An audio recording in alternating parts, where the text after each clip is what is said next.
Hey guys, and welcome to a brand new episode of the INTERN-net show right here on Oneofus.net. Now we've got loads and loads of stuff to talk about, including a new Marvel universe, Terminator reboot, and of course we're going to chat a little bit about the demise of Spill. So let's get into it.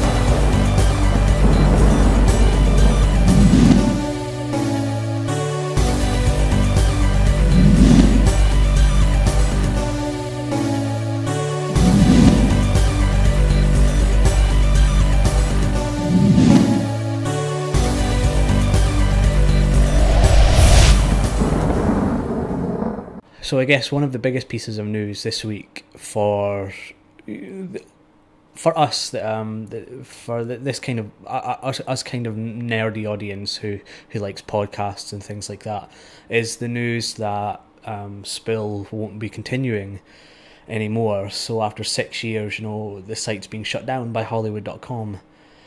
Obviously, this is a huge blow for those guys, and it really does suck for the audience that they've built, and for them, this is their jobs. I think the thing that we should take away from this is the legacy that they started, and the ripple effect that they had in the sort of online community, all the new websites and the new podcasts that started up, and how many people that they inspired to go on and do their own thing. So, for example, I wouldn't be doing this, I wouldn't be working with Oneofus.net if it wasn't for Brian and his experiences with Spill.com. So I think that legacy of content it will continue, and the people that they inspired have gone on to new things, and there's just this sort of environment of really creative and interesting people who are interested in doing things and creating things and talking about things, and those guys will be able to pick themselves up and move on to the next chapter. So whilst it is the end, it's also a new beginning in a sense, and good luck to them, and good luck to everybody else who's got plans or who've already started stuff. It sucks, but let's all look to the future and try not to beat anyone up or to be down for too long. So I'm a big fan of the Terminator franchise, or most of the Terminator franchise. Terminator 1, really great. Terminator 2, one of the most pivotal films, action films, sci-fi films of the 90s, and Terminator 3, a bit of a retread, but it's watchable, I guess. Bullshit. Terminator 4 is probably the weakest of the bunch. Great visuals, some great effects, some great sequences, but it kind of falls short, and it's a little bit too... It lost its way a little bit, and there's been a lot of talk of the sort of where the franchise is going to go. And we had news of there being a Terminator 5, almost acting as a kind of reboot, but still in the same continuity, I guess, with Arnold coming back to play the part, because he's now back in films and spouting out more films than he ever had. So he's sort of... I'm not sure if he's confirmed for Terminator 5, but his name is definitely there.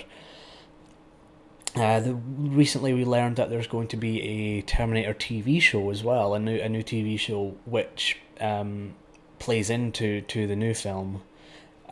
It's strange that they have all this sudden confidence for the Terminator franchise, whereas before, with the Sarah Connor Chronicles, which was pretty decent, it didn't really give it its chance, and it kind of lost its way with the franchise. So to have all this sudden high spirit for it all is a little bit confusing. But the new film Terminator 5 is sort of tentatively titled Terminator Genesis, which can kind of, you kind of get an idea of where they're perhaps going with the plot with the word Genesis.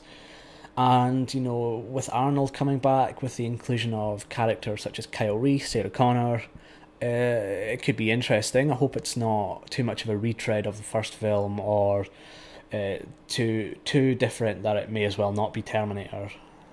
But it certainly could be interesting. I'm excited to see what they do with it. Yeah.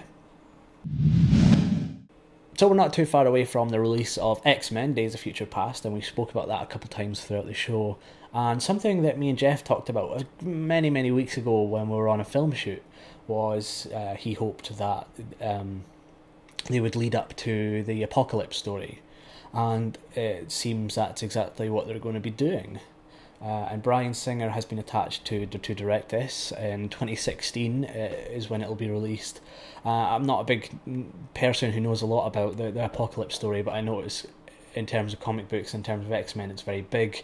I know he's their kind of main villain kind of thing, and yeah, that makes perfect sense to me. Head of Fox has sort of implied with the Fantastic Four reboot and these X-Men films that they want to build up their own sort of continuity and franchise through multiple films, as they have with the Avengers. I'm not really sure how I feel about that, because I think already Avengers is starting to churn out a lot of content that it could be easily to get lost or become inaccessible for people who haven't watched anything else. And it's going to be a great shame to see these characters inhabit their own sort of universe, but not interacting with the Avengers and things like that. I understand it all comes down to rights issues and different studios and all that kind of crap. But for comic book fans, it'll be a little bit of a disappointment that, we're so close to having that, but it's just not quite there yet. And it's a shame, but also I guess they're kind of showing how much they believe in the franchises, and perhaps we'll see better quality things like Fantastic Four reboot, and perhaps they'll spend more time on it because they're making this commitment to making a larger universe. So it could definitely be a good thing, I think. So Game of Thrones star and Conan star Jason Momoa has been tapped for Batman vs Superman. Now there's no role attached to his name yet, whether or not he will be doing it, but this is certainly interesting because there seems to be a lot of cast being added to the Batman vs Superman film. We had the recent inclusion of Wonder Woman, and of course Batman, Superman. There's talks of the Flash, Martian Manhunter, if that's his name, and things like that, Cyborg, and it seems like there's a lot of things going on in this film, and it's a little bit worrying that everything's just going to kind of get lost a little bit. I mean, the fact that we've got Batman and Superman and Wonder Woman, is Wonder Woman just going to be a kind of sidekick? And that's not good, really. She deserves her own solo film, as does Batman. There's a rumour that it's in fact going to be a Justice League film, essentially, and instead of building up to it slowly, which in one sense is good because they're not following the same template that Marvel put down, which isn't necessarily what they need to copy to the letter. And if they feel confident with going with their own thing, then that's fair enough. But I'm not sure that they should feel that confident. I don't think Superman was as good as, say, Iron Man. In terms of introducing this universe, introducing the possibilities of this universe, and it wasn't as good a film. And so, yeah, it's strange. There's going to be so much news to come for Batman vs Superman, and I just worry that they're going to try and add too much to it, and it's going to be another Spider-Man 3. Or something like that, and it won't work, and I'll have to go back to the drawing board, and it'll be even more years before we see these franchises come to light again, and it's a shame. Speaking of films which have too much going on, we had the Spider-Man trailer from Sony, and Spider-Man 2, or The Amazing Spider-Man 2, features the Green Goblin, it features Electro, and it also features Rhino. In a move that's very reminiscent of when they tried to include so many villains into Spider-Man 3 with Sam Raimi, which for some reason isn't really liked at all, really. It's kind of hated. I think it certainly fell down at points, but it's not as bad as people think it is.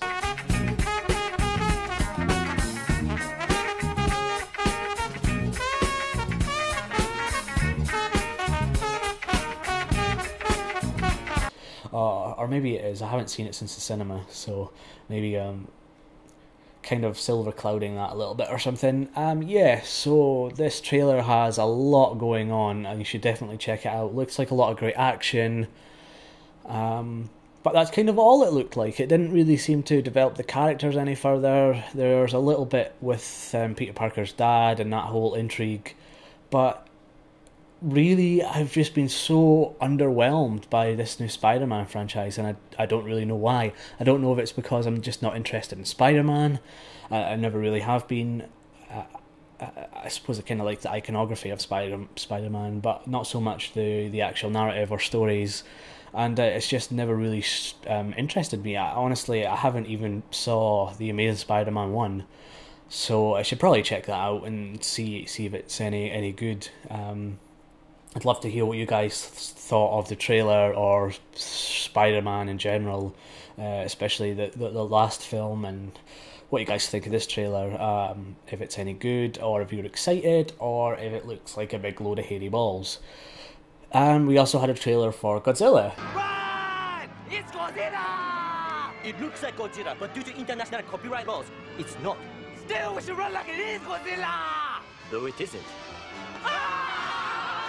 Which is something I'm really interested in. I only recently got into the sort of Godzilla franchise of old, watching sort of the Cinemassacre history of Godzilla. It kind of got me into watching them, and this looks like a definite reboot of that, but sticking close to the design and the things that made those films work. And we've got the whole addition of other monsters to come as well, which is really nice, and I think it could be a really, really great summer film.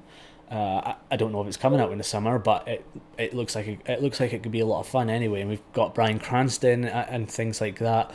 But I'm sure that these roles aren't going to be the most challenging roles that these characters ever do. But hey, why not? It looks like a lot of fun, and being terrorized by a giant Godzilla.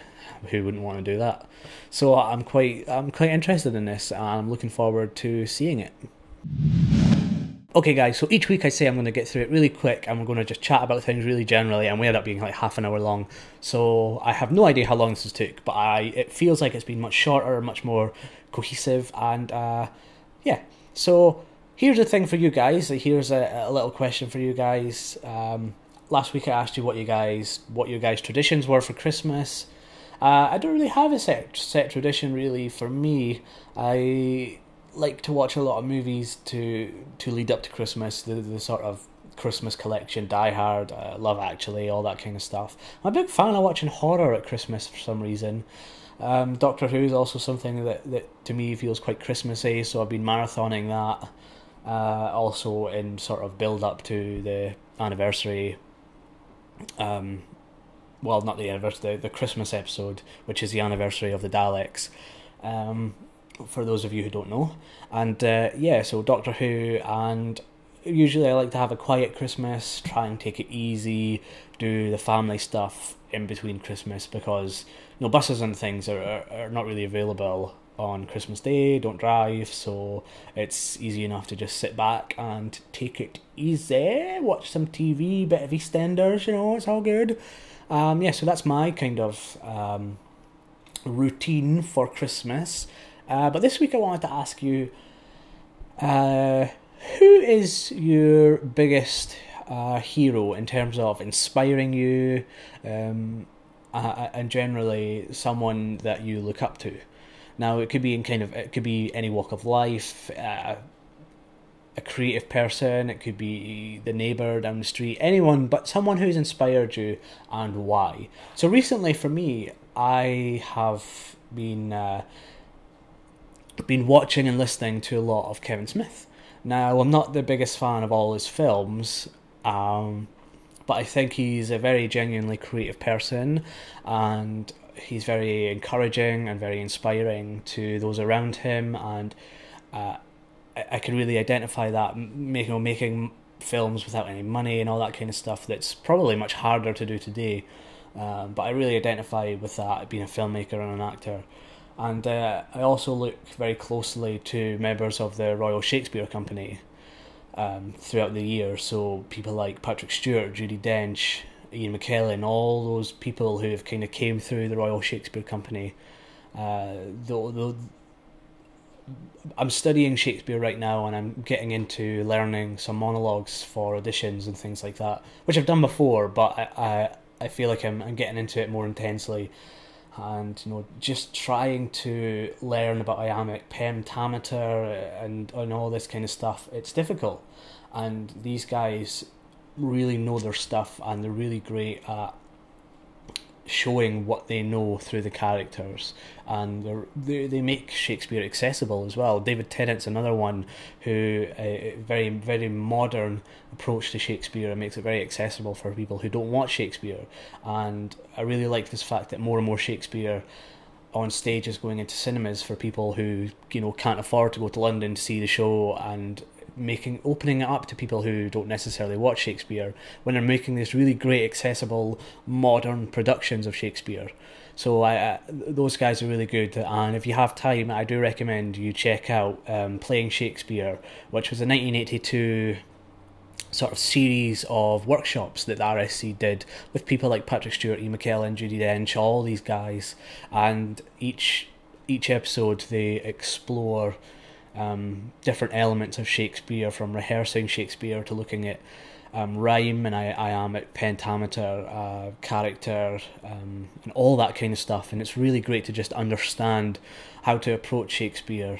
And they do it very practically in performing elements and discussing elements, and it's really, really good. I definitely recommend that you should check that out.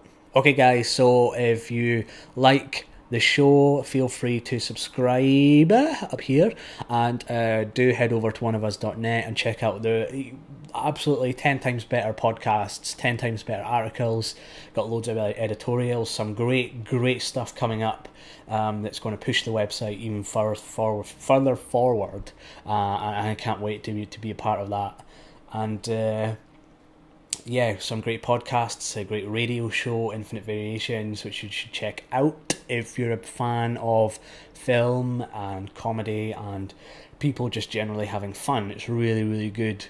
You can subscribe on YouTube, you can check us out on Facebook, you can follow us on Twitter, and you can generally just keep up to date on everything that's going on as it comes. So do come back next week to this show, and do head over to Oneofus.net to write a movie with us, where we are currently writing a horror film week to week. This week we'll be looking at Act 3, but you can go back and look at Act 2, Act 1 and the previous work that we've done before to help us write this horror script. And it's you guys that get to write the script.